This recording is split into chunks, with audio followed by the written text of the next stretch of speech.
Welcome back to the channel and hope you all are doing great. Women's Tennis Association is all set to suspend all its tournaments in China, which will in turn cost China a loss of hundreds of millions of dollars. Now let's understand what and why is going on. Here is an article which clearly states that Women's Tennis Association suspends all tournaments in China over Peng Shuai's concern. This is so far the strictest stance by any Olympic sporting committee, cause all other committees or organizations bow down to the power of China, but it feels great to see that finally one organization is not willing to bow down to the authoritative regime.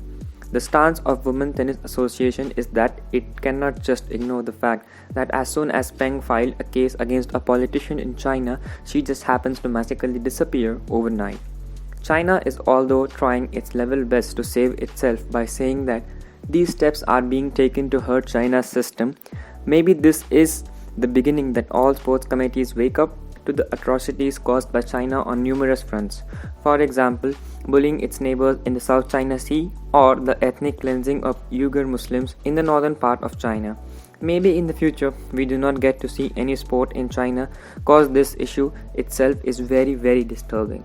Even if we look at this scenario of Peng's disappearance from a neutral stance, you will still have this thought in mind that China should do something rather than again playing the blame game.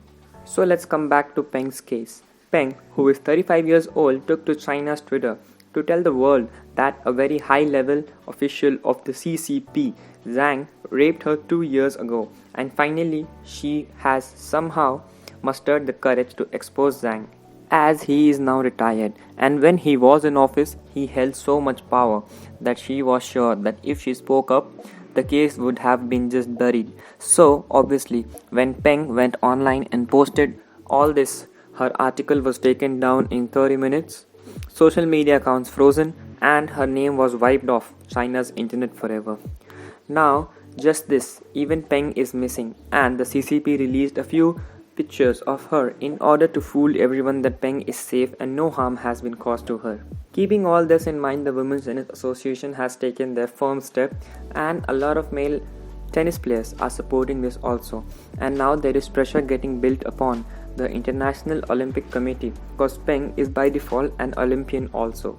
Now all that's left to see that will the International Olympic Committee do something about it, or once again stay quiet and just sit down to the pressure caused by the Chinese government.